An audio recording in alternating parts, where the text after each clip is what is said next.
I've worked with some superhumans, and I've been a part of some really amazing moments. Hi, this is your host, Alina O'Donnell of Blue Alliance IT, and this is Between Us.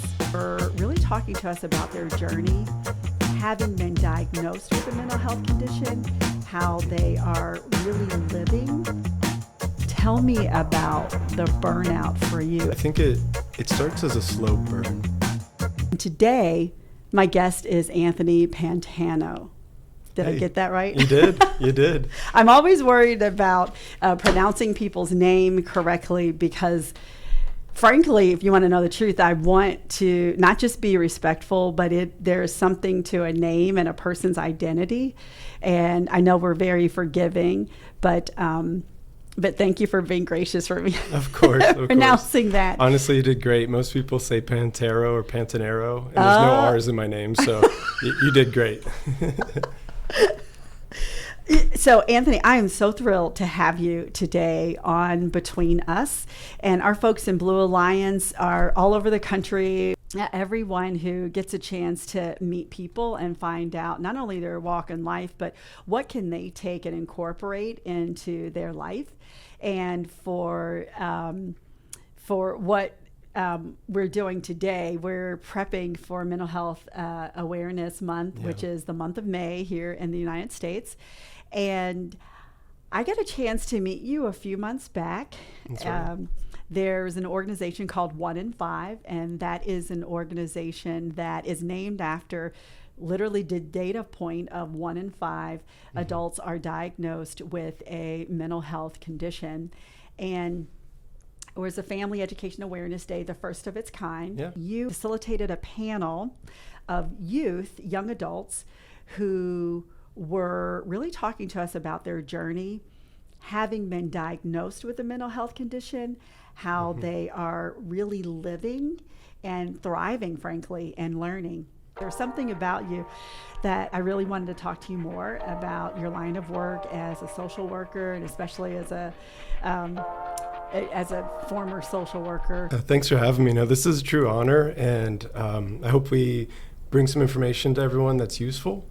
I've been loving this work for years now. It probably goes back to the beginning of my life, to be honest. So getting to share it with everyone's a true joy for me. I love the road that people take in their life to where they are now. Mm-hmm. So can you share with us a little bit of your origin story and your superpowers? Yeah, I would love to get started there. So, again, I don't know if I have all the answers. I don't know if I'm a superhero in any way, but I've worked with some superhumans, and I've been a part of some really amazing moments. But if I were to take it back, where does that all come from for me? Why did I get into this work?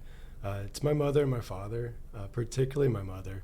So as a young kid, the memories are all there of just small moments where my mom went out of her way to help another person with nothing in return for herself that was obvious.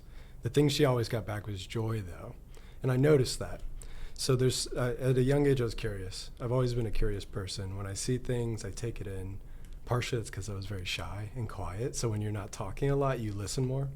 So from a young age, I just paid attention that when you give to others, you don't expect a lot in return. Joy shows up, not only for you, but the person you're helping too. And my mother was the best example of that. A small story, it's just really clear in my memory. I think I was about 4.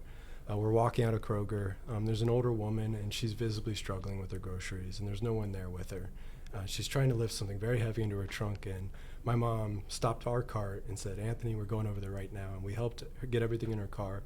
That woman ended up being friends with my mom, and they talked on the phone often. So it was the start of a relationship from a moment where we could have just walked to our car and ignored her and gone on with our day, and we would have thought everything was fine. But because she went out of her way just to do a nice act for somebody, it turned into a relationship. Wow, that's pretty cool. Coming out of high school, I wasn't really clear on what I wanted to do yet. I knew I was smart. There was a lot of different things I was skilled at. But the one theme was I wanted to help people in some way. I got a little bit disillusioned. My uncles were all wealthy businessmen, and there was a pathway in that. So I started chasing that. I signed up for Ohio State Business School. Before I ever even entered the door, I said, no, this does not feel like me. I don't think I'll be happy. So I changed. I went to UC, had some friends going there, and I went into engineering, environmental engineering. I thought big picture helped the world. I'm going to invent the next sustainable product that will help us move into the future. And that quickly wasn't the right answer for me either. People was what was missing. I did not want to be looking at math and designing every day. I wanted to be with people. So went into physical therapy. That was with people. I was really good at it. But it wasn't the right challenges. There were darker, harder problems existing in the world than knee injuries and shoulder injuries, although they're important. And I love all our PTs out there that help us. I wanted to work on things like mental health, systemic challenges, barriers that stop people from when they're very young reaching their full potential. And I felt like the only way I could do that was social work. And that was through research. It was just, this is the field where you truly try to go into the hardest places in someone's life and bring light to it. Why young people? Did you just fall into young adults or adolescents or, I fell into it, funny enough. I knew I wanted to work in mental health. At the time, I was doing global health work with my wife. We were dating back then. We were a partner with an organization in Thailand that was helping refugees that were escaping violence in Burma. And they would go across the border into Thailand, often undocumented, any way they could just to get to a safer place. And it often wasn't safe still. So that was big picture. From that, I realized that there is mental health challenges laced in everything. And in every age group too, every demographic. It doesn't save any of us here on earth. It's going to touch everyone. 1 in 5, we mentioned that. Mm-hmm. That's sort of that idea. More than not, we're going to meet somebody or we're ourselves going to experience it. So I came back home after that experience. I'm in grad school, I'm in social work, my master's, and I thought, where are these challenges in my backyard? As much as I loved doing the global health work and being a global citizen, that also includes Cincinnati. And I fell into working with young people because it was the only internship left at the time. Oh. I know. I wish it was a more intentional beginning story, but in some ways, that's some of the best opportunities come when you least expect them. I was in a juvenile detention center for that internship. No one wanted it. So I said, really? What? I'll do it. I'll do that one. In your cohort? Yeah, in my cohort. So interesting. Kind of the way it worked is you sign up for internships. Once those slots are filled, then if you're still needing to sign up, you might have whatever's left. And in my case, that was what happened. I'm actually surprised that juvenile detention would be what's left. I have to tell you, so I had a pastor who, the pastor's wife grew up as a missionary kid mm-hmm. in Burma. So she was American. So Burma and Japan. So actually they had to leave Burma during, what's the new name for Burma? Myanmar? Myanmar, right. It's because it was Burma and it's Myanmar now, right? It's yeah, because I still call it. Right. I still call it Burma. Yes. And so she had to go to Japan. So to hear someone else outside of that know what Burma is, and particularly really what was happening. I mean, they're like genocides, right? For a long time.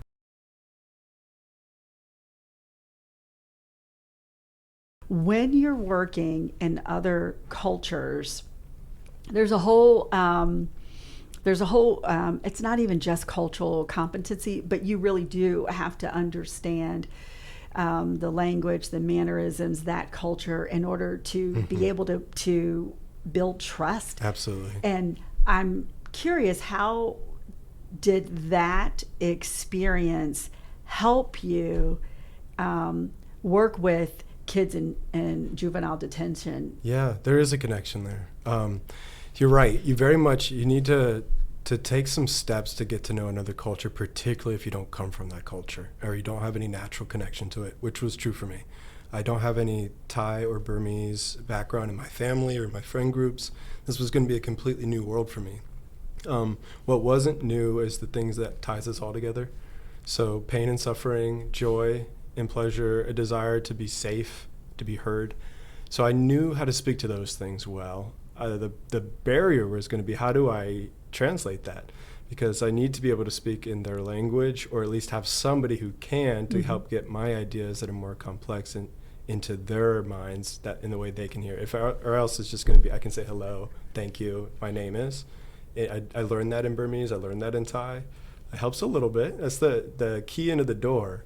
But we had this wonderful translator. His name was Ung Tung Lin, and he was our partner, our liaison on the ground. He himself was a refugee from Burma, had escaped violence at 14, fled. His mother and father were killed, and he made it his life mission to help other refugees from that point forward. Wow. An amazing human being, my age too. So we really related and bonded. His English was amazing. My Thai and Burmese were poor. He helped me. Wow. So when I had a bigger idea to translate to someone, he helped me get that across. The concept of help as you're helping others, right, is something that one of my other guests, her name is Julie Sunderland, we were talking about help. So when you are in a field, and she said, I have no problem asking for help, because if I'm asking you for help, it's because you're the expert, especially if it means we're creating community. I used to teach 7th through 12th grade. And to me, the concept of trying to translate something to that age, the adolescence, truly is translation. With juveniles in detention, what was the role that you played during your graduate work? Yeah, so I was an intern therapist on the team. The place is called Hillcrest. It's in Cincinnati. And so they have an educational portion, therapeutic portions. It's a lockdown facility. It's not the same as 2020. It's an alternative placement. So a judge has determined that this child needs to get education and therapeutic services before re-entering society. So I find myself in this environment. I am not a criminal justice person, though. I don't like the concepts of lockdown. I don't like any of that. So I'm really a fish out of water in many ways. And then also you throw on top of that what we're talking about now, I know I'm coming from a much different cultural lens. My background is different. Sure, I've been exposed to some of the concepts that are bringing these kids into that placement, but I haven't experienced all of it myself yet. So that translation, that understanding was key. And I think it started in Burma and Thailand. It started with really being curious first, always being a listener. Most importantly, don't take up the space. I would have a lot of flashy things I could say in a space like that could take it up quickly, but I learned the best thing to do is be small in the space, especially at first. Let someone else's story ring true and shine brightly, and then there's a place to relate to it. But don't start about yourself. And that was true in the juvenile detention center.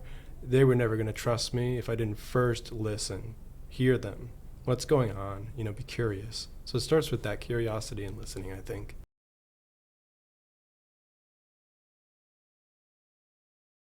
With youth, was it easy to ask a question and have them respond, or was there a lot of prompting?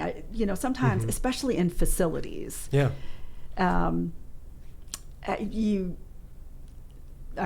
go on and on about how someone who is coming from a background and they're in this lockdown facility where they're being prompted to talk, and yet their life is just really upended. Yeah. I think the first part is knowing the variables that I can't see, at least having some idea of them. So I know walking into a therapy room in that setting, for instance, that there's zero reason that person should trust me off the bat. If I go in assuming they should trust me, then I'm already off to the wrong start. I know that why should I be someone safe for you? That's the question. Why should I? I haven't done anything for you yet. And people that look like me are maybe part of the reason of why you think you're here in the first place. So I had to get around that by making it about them as a human being, well beyond all these conversations that they're having to have daily about their challenges. And removing that identity that you are a problem child, problem teenager. So I spoke to that. And back to language, I had to know how to speak their language, which took practice, but it also was just natural for me. I guess maybe part of my personality. I tend to understand how to communicate with people. Mm-hmm. And so being able to bring up common interests, common ground, safe places in our mind that we can both go to was the entry point with those kids there. I don't want to talk about the gun violence that got you here. I want to talk about you first. Let's talk about your favorite rapper right now. Let's talk about someone who's inspired you.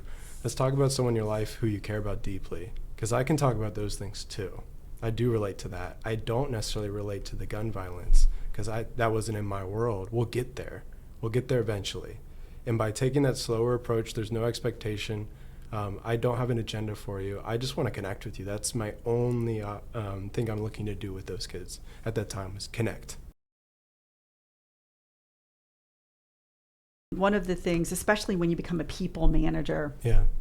it is important to find a connection point with your team. Mm-hmm. People get promoted oftentimes not because they know how to manage people, they know how to run a team.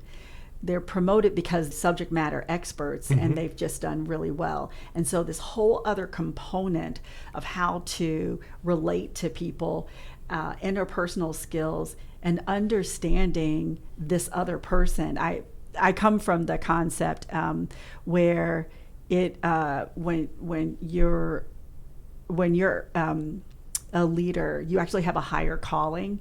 And it does mean that you have a higher responsibility, Mm-hmm. not necessarily about the components of the job, but about the people Yeah. that are there, Yeah. right? And finding those connection points, let's talk about them, is really important. And it's Mm-hmm. not always something very intuitive when you start managing people. Yeah.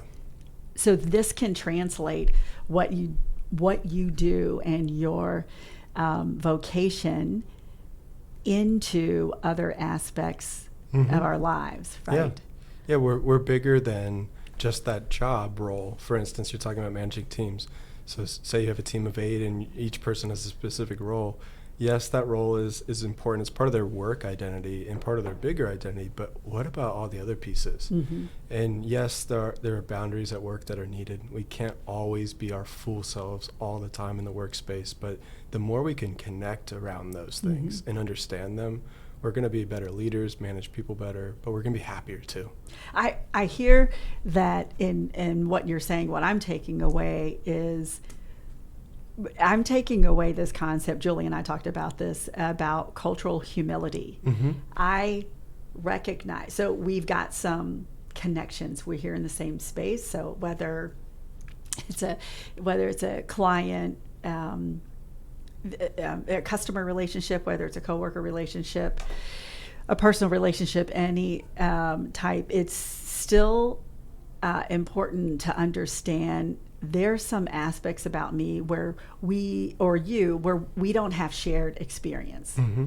but it becomes about you. So if I were managing people, right, it is about them. How do I help draw out the best in my team, and how do I draw out them being the best person? So not just what they Yeah. can do for the team, but them, how can I help them to be their best selves? Absolutely. And sitting back and knowing that there are things that we may not share, but I get a chance to receive Mhm. if I just sit back and listen and don't fill up the space. Yeah. Back to that concept. Yeah, if we're smaller in this space, we allow someone to grow in that space, we will connect. And you never know when. You can't force those things. It takes time to build trust. And at Hillcrest, when I was doing that internship, really my first clinical experience, I had my own caseload finally. It took time. I think it took months for most of them, where we were finally having flowing conversations, relating as humans. All of that, the mess was out of the room. And now it's about thriving and who these people were that I was working with. Not what brought them into Hillcrest, not what's going to get them out of Hillcrest, but who they are as a person, a story they most likely hadn't told before to many people, if even themselves yet.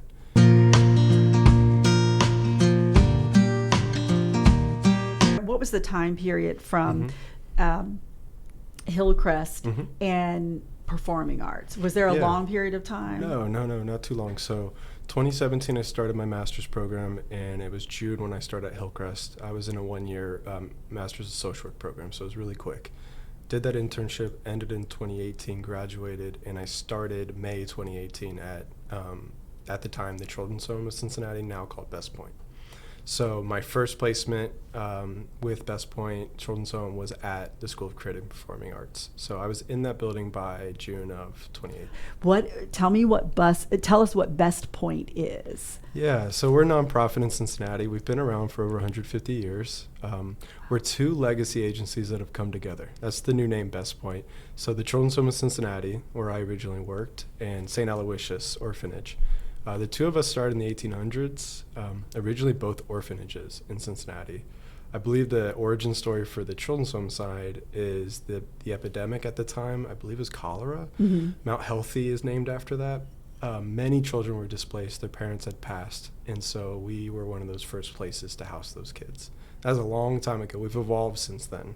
So sometime in the late 1900s, like 1990s through early 2000s, we made a conversion away from foster care, away from adoption services, and we went into behavioral health and education.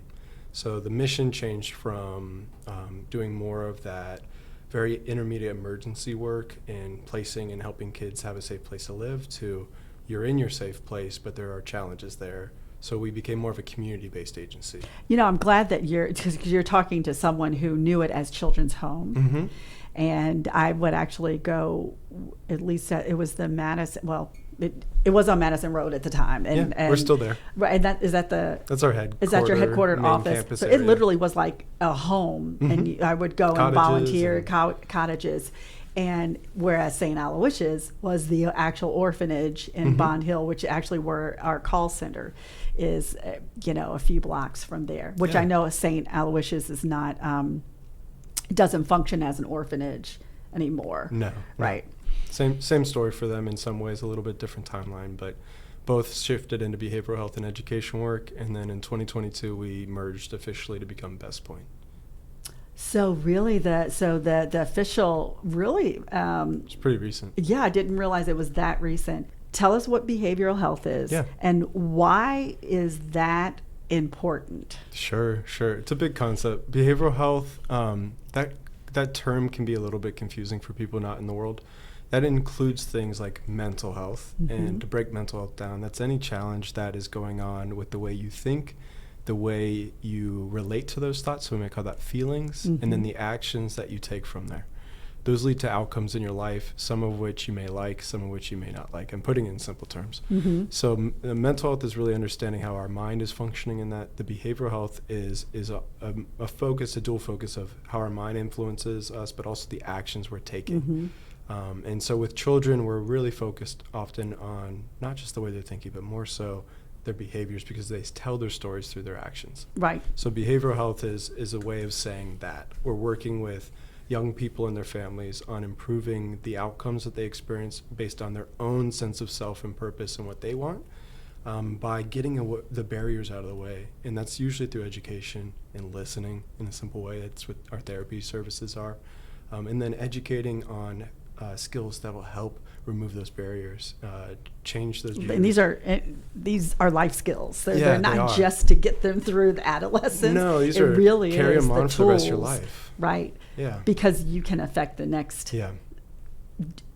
generations, plural, Yeah. with that. And that's why we focus on children and families, in particular youth. We find that that's where the most change can happen. Not that adult mental health services don't have much value. They have an enormous amount of value, including when even myself, if I needed a therapist, that the fact that that's there is important.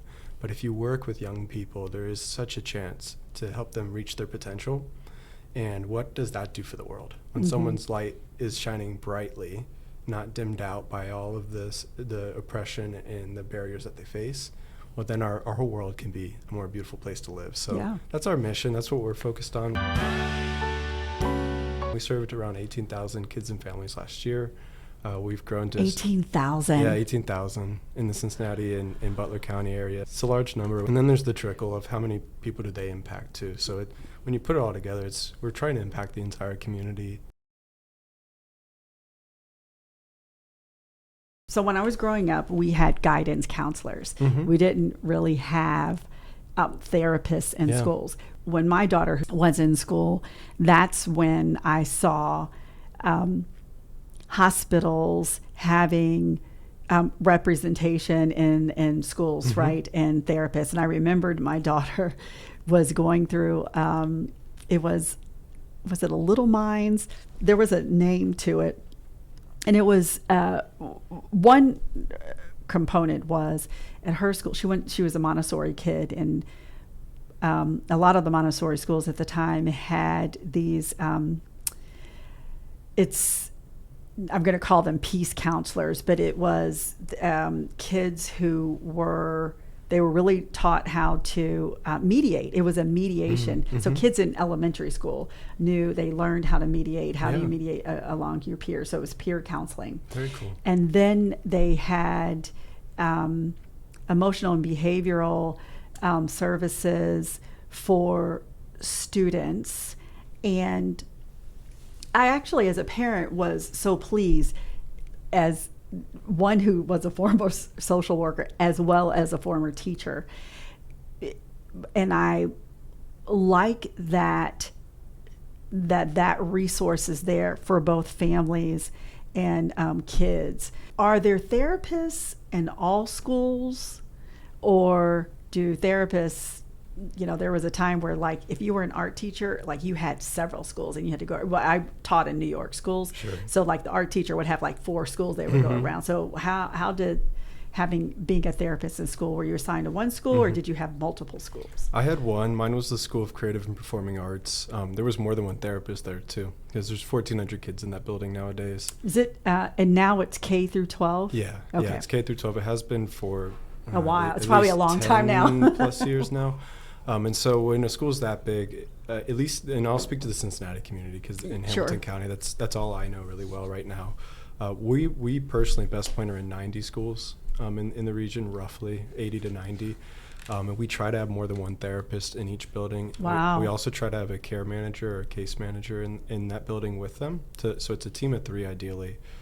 Really large schools, the goal is actually now more like 3 therapists and a care coordinator, because the need is so high these Yeah. days, and there's more awareness. There's still stigma, but there's less stigma. Sure. But some schools we'll only have one provider. Some we don't have any yet, and we're trying. This is part of your journey, going back to your journey.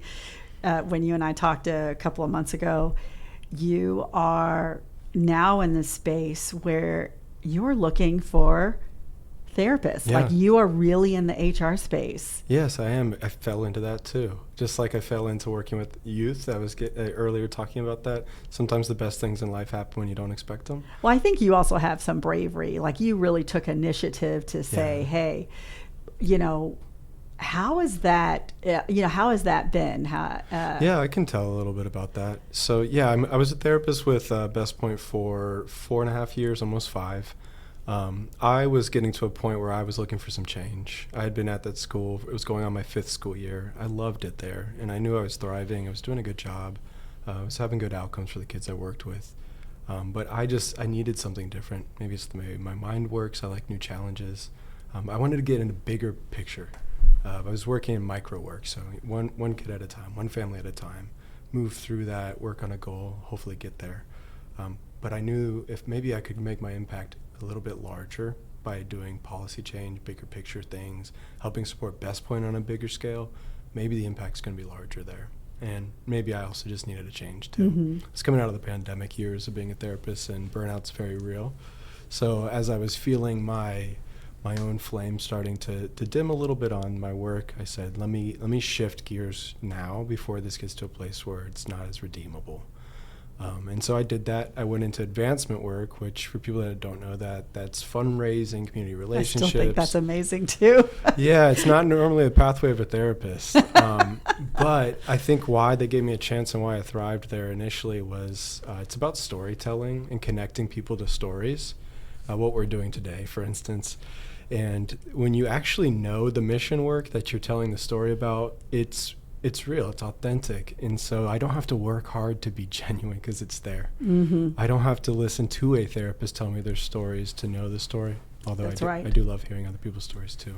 So anyways, fast forward, January hits, we are really needing to hire therapists badly and educators. We've grown significantly, but the need has outgrown us, even with our expansion. And so I said, you know what if we look at this differently? And all of us leaders got together. We created a temporary recruitment center at Best Point, and we've been attacking our labor needs since. So I quickly transitioned to become a recruiter. And because I know therapy, that's my background, that's really where I've been targeting, is getting new therapists in the door and helping retain the great talent we already have too. Let's go back and talk about burnout. Yeah. And when you said, look, out of the pandemic, Mm-hmm. as with every single person on earth, the pandemic changed, pivot our trajectory. I mean, just anything and everything. It is not the same, frankly. No. And you talked about burnout, and while many folks who are not therapists, who are not social workers, who are not counselors, they believe that folks in those fields, especially direct care, are, quickly burn out. And yes, there is that. And there are tools that we as social workers, we have to learn for ourselves to be able to be in belonging spaces for ourselves in order to do the work. Tell me about the burnout for you, and because you were very particular about talking about the pandemic, because you were still caring for folks, you were still doing that. So look, tell me, what were the signs for you? Yeah, so I think it starts as a slow burn, and if you don't mind, maybe I can frame it from the start, even farther back than that. You have a spark that gets you into helping others. And I told a little bit of my background story, my mother, my father, my background as a young kid, and then my very pivotal experiences in school, from doing global health work into Hillcrest. That's the spark. That's where it comes from. And when you're starting, your internal narrative is so strong. You know exactly why you want to be there. You get up early with joy and you go do it. And when you do it, it feels really good. And so there's a feedback loop. We all need to have some reward for what we do in life. And for me, that was the feeling of compassion, knowing that I'm spending my days trying to connect with young people and help them see their best selves, and trying to remove any agenda from it, really, as much as I could. It was a pure feeling at first, a really good feeling. Even, and some of that is that need for self-fulfillment. When that starts to taper, I think it's like you're free falling. So you kind of take flight, you have that spark, you take flight, you're flapping your wings, and you're really loving it. At some point you start to free fall. Mine was during the pandemic, and there's so many things I could talk about with that. I think most people can kind of assume the need was higher than ever. I was seeing more people for longer days, and each case was harder than ever before. Suicidality rates were really high. I was doing 3 to 4 assessments a week, sending kids to the hospital with their family. Oh my! Just at higher rates than ever I had to before, and abuse and neglect were up. And for context, prior to the pandemic, you wouldn't be doing 3 to 4 suicide. No, you would maybe a month. be right. That'd be a busy month. Exactly. Yeah. So I want to put that in context for folks who are not in that field. Yeah, to understand. You have a caseload around 30 to 35 kids you work with and you support, and it was almost like all of them now are at the highest level of need versus just a few before. So you combine that with everything I'm going through personally, all of us did. That's the difference with the pandemic. It's the first time where your therapist is going through just as much. No one was able to escape those effects, and so I was burning out personally from the stressors of all of that, and changing all of our directions in life, and what we had to do to stay safe, dealing with grief and loss around us constantly, and the news headlines were terrifying, and then you're going in, and now you're supporting teenagers and children and their families through that same thing. And so that feeling of the taking flight and then you're free falling there's a bit of chaos that starts to form, but it's a slow burn. It slowly builds where you realize I'm not feeling quite as joyous after that session as I used to. I don't have that same spark in me to get up and do it today. Eventually that becomes, am I going to be able to get up today to do this? Can I get through one more week of this?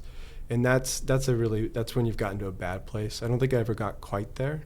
I think I still had a lot of energy and spark towards it, but I knew those signs well enough to say, I think I'm heading that way if I don't change this up a bit. And did you see other colleagues, hit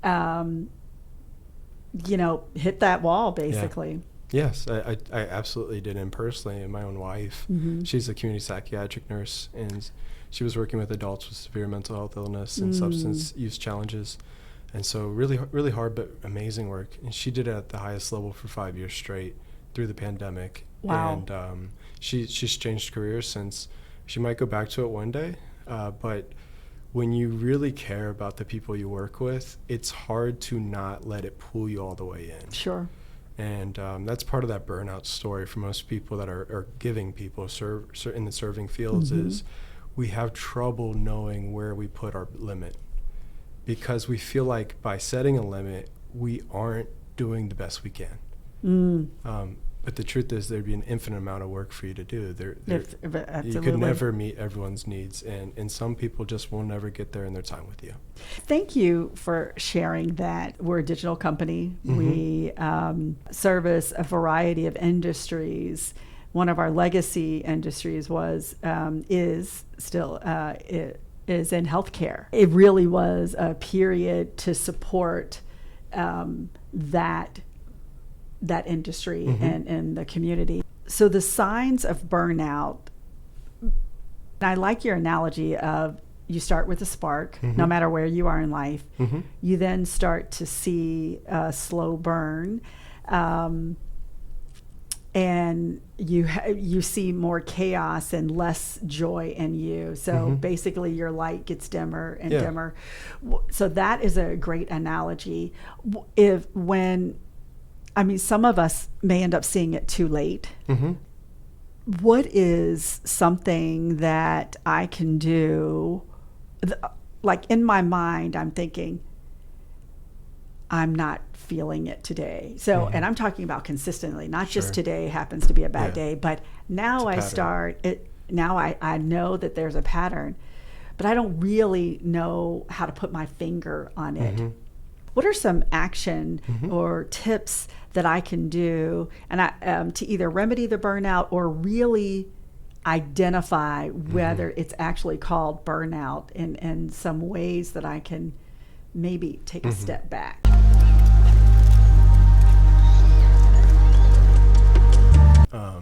Some ways to remedy it. First is self-awareness and working on that piece. As a therapist, I would recommend mindfulness as a practice. For anyone that doesn't know what mindfulness is already, most of us have heard of it by now, but it's just to be more aware, to find ways. You use skills, you use mindsets, but it's to become more aware of the self, and through that you become more aware of everything around you too. When we clear our minds and we slow it all down, finally the answers come out more clearly. So my first step would be practice mindfulness as the base of your self-care. If you do that, you'll start to know what your burnout is. Is it a temporary fleeting challenge in your life? Is it a bigger picture challenge that needs to be addressed? Or is it some combination? So I think unless you do that beginning work to become more aware, you won't really know. You won't really know if it's fleeting or not. And then you might make impulsive choices that lead to more problems and stress. So one way is learning those self-practice skills like meditating, breathing, exercising, the basics, sleeping well, eating well, being well. Those all are incredibly important. Without your physical base, it'll be very tough to have clarity in general. Beyond that, sometimes you need help with that clarity work. Even with all those wonderful skills, I'm a therapist. I know all of those. I could teach it to them, write them down right now, but it doesn't mean I'm practicing them well enough. So a therapist for people going to therapy is a great way to figure out, is this a fleeting, momentary thing that will pass, and I just need to kind of hunker down, practice my self-care, and I'll move through this moment? Or is this a long-term trend that if I don't face it now, it will get to a really ugly place? And so I think for each person, that's going to be a personal quest. Sure. It could be that you're in the wrong place for you. So who you are, the things that you resonate with, you're not in an environment where you're going to resonate and sing.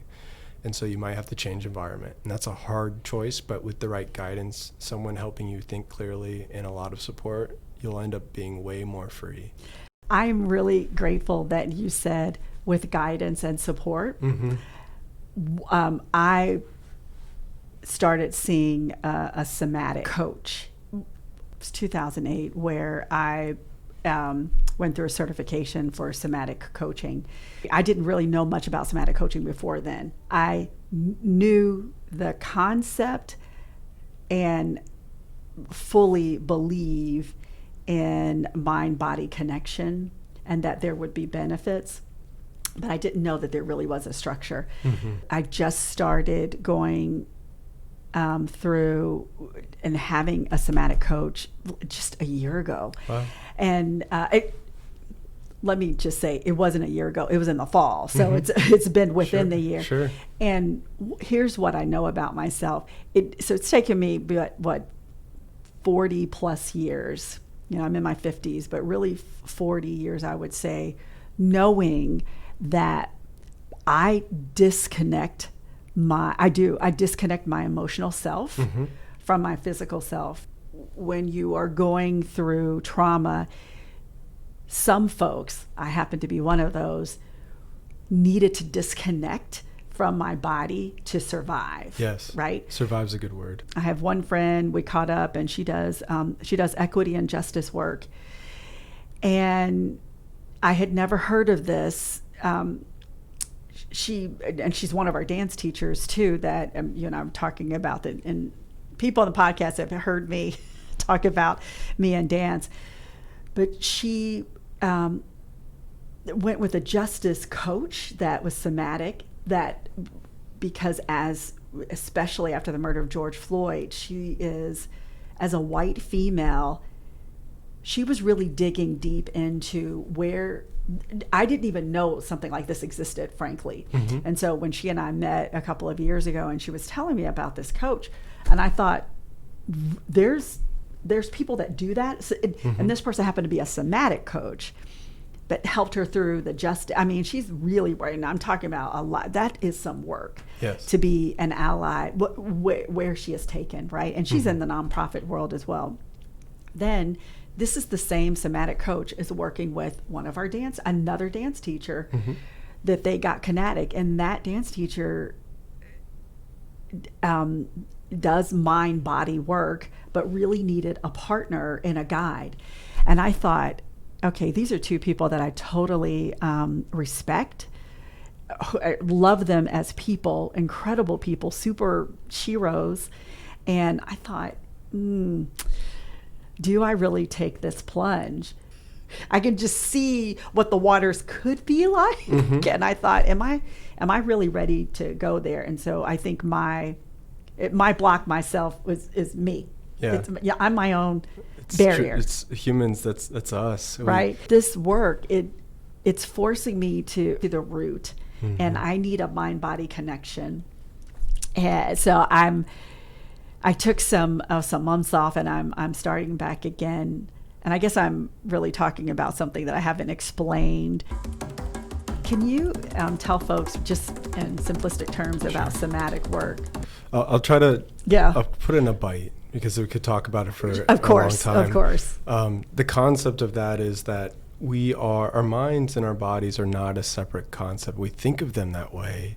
There are barriers and blockades that can very much happen between the mind and the body, but they really are meant to be one moving organism. You are just you. You're made up of trillions of cells that are all intercommunicating. They all have their own needs. We store things in our bodies. Not only do we store things like fat for our organs to be protected and have energy, but we store emotion in that body as well. The Body Keeps the Score is a really good book from back in the day that goes through this.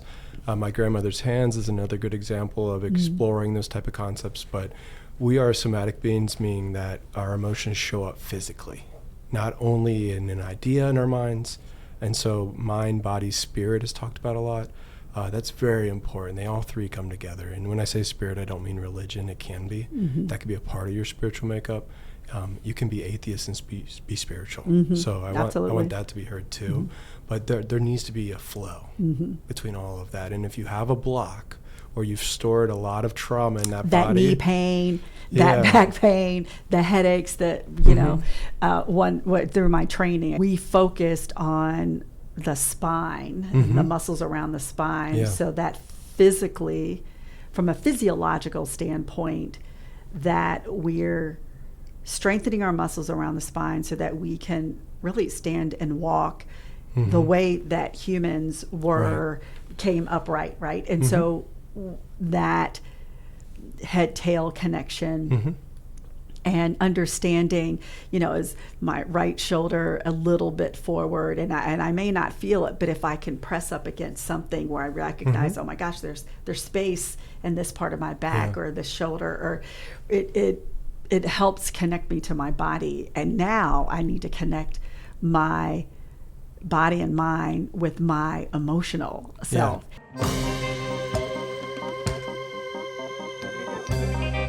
It's called Start the Conversation, and basically start the conversation is what you can guess, is how do we start the conversation of what our needs are, of how we can take care of ourselves. So if I know that breakfast is the most important meal of the day and it sets me off energy wise, regulates my sugar and all, then what can I do for a mental health and wellness exercise, right? And to start the conversation also means, how do we demystify, how do we remove the stigma and allow for us to understand that this is a part of us as human beings, of living, breathing, right? Yeah. It's fundamental. Yeah. And so that's why I wanted to start the conversation with you around burnout, because you have a story about burnout. It is, and I recognize it may have started before the pandemic, but as we all know, the pandemic just accelerated and exacerbated us in ways that, some of us recognize, okay, we need to stop, pause, whatever that slowdown is.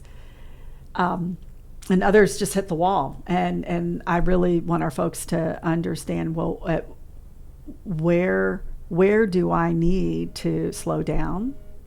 I appreciate you really honing in on burnout, telling us a little bit of your story, and the superpowers that you have, in addition to storytelling, is being able to be in a place and space with others. And it is, I will say, it is a gift and it is a talent to be able to hold space with others. And I will also say that all therapists or social workers, they do not know how to do this. It's not everyone knows how to do that. It really, I don't know how some people are able to do that. It is something that I'm able to do as well. And for our folks that are out there, people contact me every day in our organization, and we've set this up for them to do that. And recently I spoke to someone that said, I don't even know where to begin, but something's going on because my spouse is amazing, a great support, but I recognize that there are things that I need that my spouse is not able to give, and I don't know where to start. And I was told to talk to you, and I thought, you've already started. You took the first step. The awareness. The awareness. So let's get you connected to resources where you can continue your walk. And don't worry about the pace. It will come. There's. Do you know who Mark Nepo is? I don't. He wrote this book called The Book of Awakening. It's fantastic. If anyone wants a book that will just truly inspire you and help you feel more grounded in yourself, in your mind, in your body, and in your spirit. He writes each page is a day of the year, and it's a lesson, a poem about moving through the journey of a year, but it's more so about moving through life as well. He seems like he somehow knows exactly what you're going through when you read that page. You're like, how'd you know on April 26th? I needed to hear that. Today's was about salmon going up creek and how they don't have, there's nothing that we can pick up on why they know where in the rapids of the creek, how to navigate those perfectly. What they do though, what makes sense is they find the place where the free flow is most available, where there's the least resistance to their getting up the creek, getting upstream. And I think that's true for us too. Where is your least resistance? And the thing is, it's chaotic there. That's where the rapids are. They have to move through the rapids to get to the calmer place upstream. Right. And they pick the place where the flow is the greatest, where they can move through with the least resistance. Wow. So where is your least resistance point? It's probably somewhere you're afraid to look. That's the lesson I picked up on it, and that's something that I've found in my life too. And we're talking about this burnout concept. You have resistance in you. What is it? Put a name on it, figure it out. That's the awareness piece and the support piece, and journaling's a great way to do that, by the way. You make sense of your thoughts when you write them out. But then where is that place that you know you need to lean in, that you've been afraid to lean into? That's where your least resistance will lie, but it won't be easy. It's not easy for the salmon to move through that rapid, but they have to. It's the part of their journey. For the next generation to come, they have to move through there. So I think we need to find our flow. And that goes back to the concept of your mind, body, and spirit being connected. If those aren't, you can't find your flow. It'll be a chaotic flow. The mind will try to flow, but the body will go somewhere else, or vice versa. Mm-hmm. So that's why self-care really is this full picture of physical maintenance and well-being, moving the body and taking care of the body. It's also about the mind too, and how the mind associates and attaches to these physical parts of our life, the people in it, the things we do every day, and the way we move through it. So find your place of least resistance. On that note, thank you for your wisdom, your experience, for just sharing with us. And I hope that you'll want to come back. I think we can learn a lot more. Yeah, thank you for having me on. This was a true pleasure. Hi, this is your host, Alina O'Donnell of Blue Alliance IT, and this is Between Us. Between Us is a podcast of courageous conversations, and through storytelling and meeting folks in the community, we get a chance to learn about each other and build relationships and figure out how we tear those walls down and build bridges.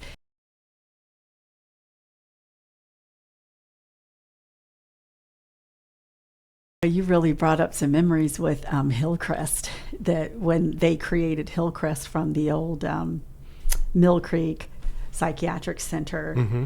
And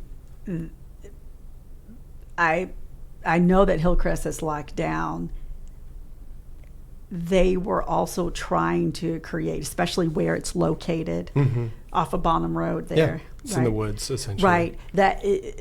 They were very intentional about the environment, and I don't want to use the term simulation, but that the environment was much more, it was less institutional and sterilized than the former iteration of that.